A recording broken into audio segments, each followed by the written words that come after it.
Okay, so in today's video, I'm going to go over how to use each character class as best as I possibly can. So for the attackers, you want to make sure they have skill reduction so that they can spam their special skills, skill 1 and skill 2. Because they're the characters on your team that'll be doing the most damage. So you do want to make sure they do have the best medal sets that you have available that has high attack, skill reduction, and dodge. Because with attackers, the more enemies you defeat, the easier it is for your team to go ahead and capture the treasure. Because the less opponents to bypass your treasure area, the quicker the match will end. For example, like at point C, if you have an attacker that defeats all the enemies at this point, the runners on your team can go ahead and try to capture the treasure.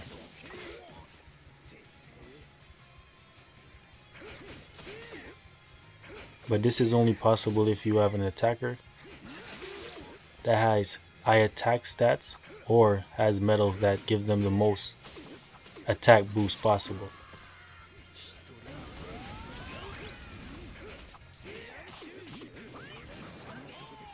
And also, I'm only using these characters here because it's easier if I use one character, such as Zoro, in order to explain this instead of using multiple characters.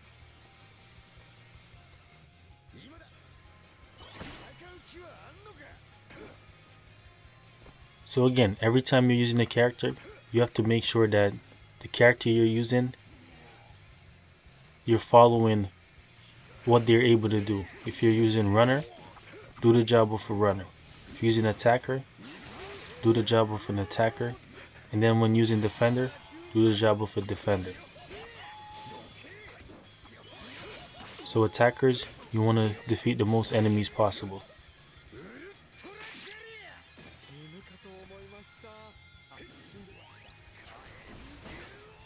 And sometimes they don't have to actually defeat all the enemies. It could be used as a distraction as well.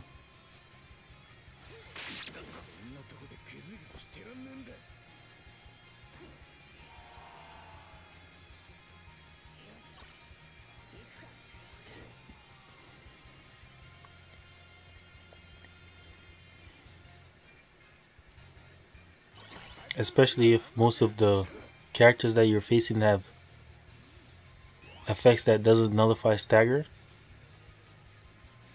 If your attacker has high attack stats, all you need to do is just keep tapping one attack, keep tapping it just to stall them. You don't have to actually end up defeating them. Stalling them is quite enough.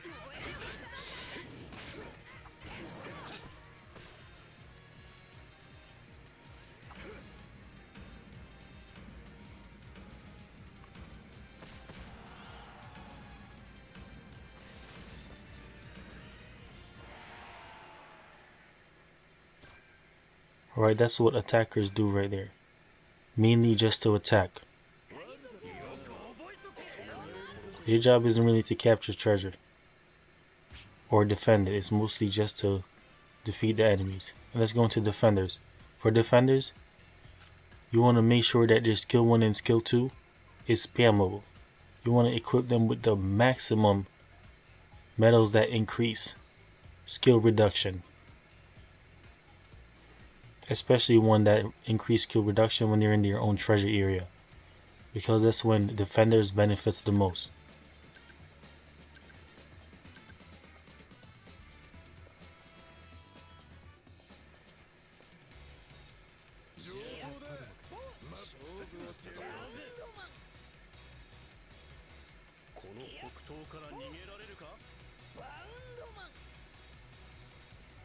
So defenders has the second most important role, and that's guarding treasure.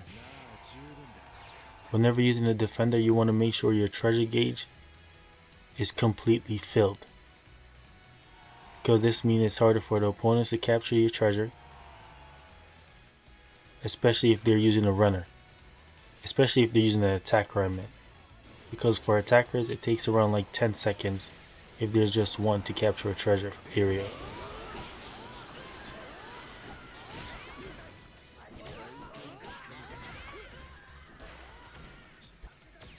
So with Zoro being outnumbered, I went to go back to the treasure area so that he can recover his skill and I could end up having a fighting chance against the enemy.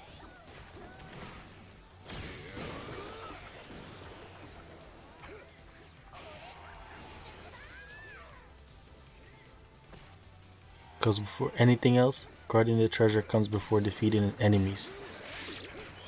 Enemies is just a bonus as a defender.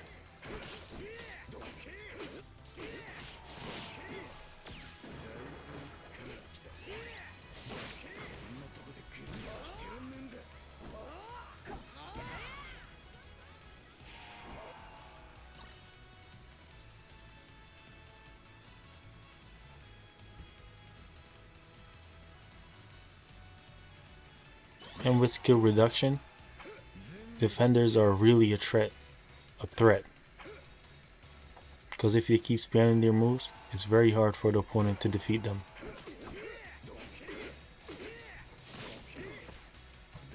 Or not even defeat them. It's hard for the opponent to hit them because they're just stalling.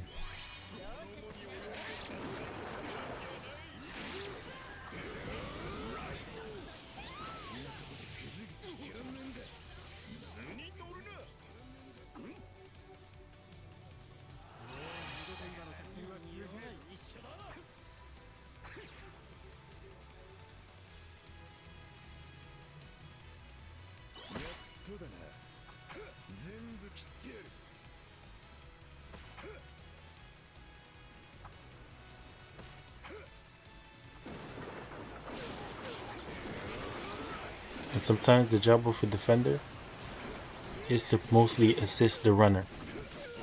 Because if the runner captures the flag, the defender is needed to guard it so that it cannot be taken away easily. Because it doesn't matter how much flags the runner captured, if there's no one defending it, it's a waste.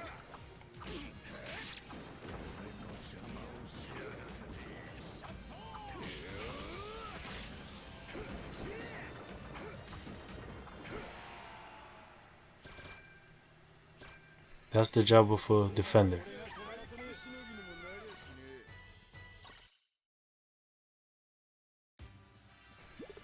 Let's move on to the job of a runner.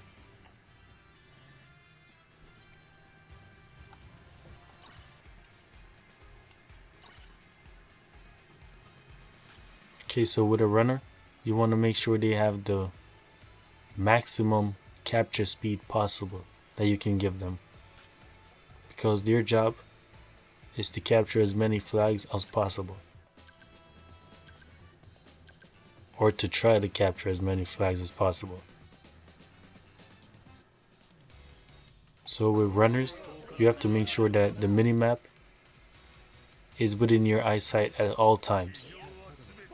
Because that's how you will be able to tell which treasure area is unguarded and which ones you can reach. But most of these players in the S plus rank, or S rank for that matter, they do keep an eye out for anyone that's trying to go into their treasure area. So unless you have Law of the Flamingo, this is very hard to do.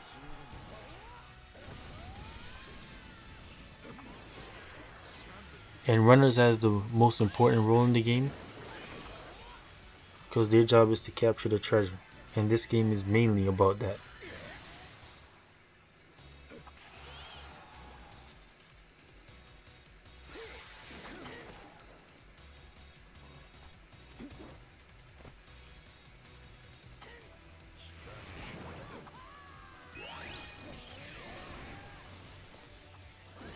And runners don't tend to do a lot of damage. That's why their main role is just to capture the treasure. And even if you're not able to capture the treasure in one area, then the best thing for you to do is move to another one.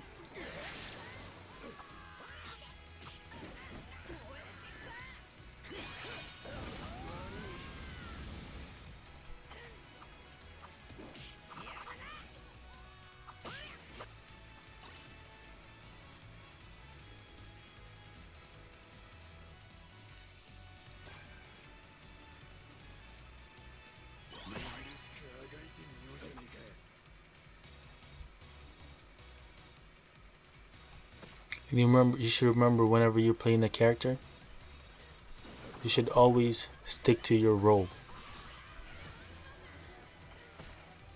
Don't try to do something that is not built into your character. Especially if you're a runner.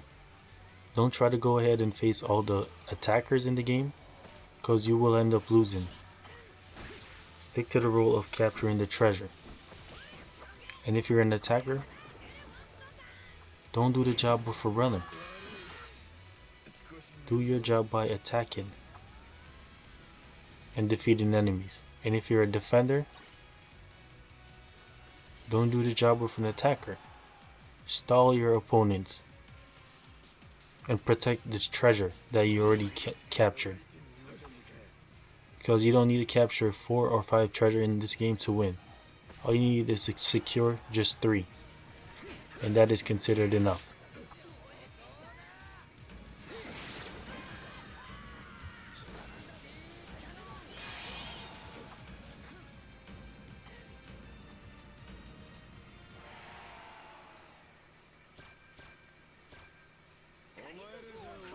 There was probably a few things I missed, but I hope this video did help you a little bit.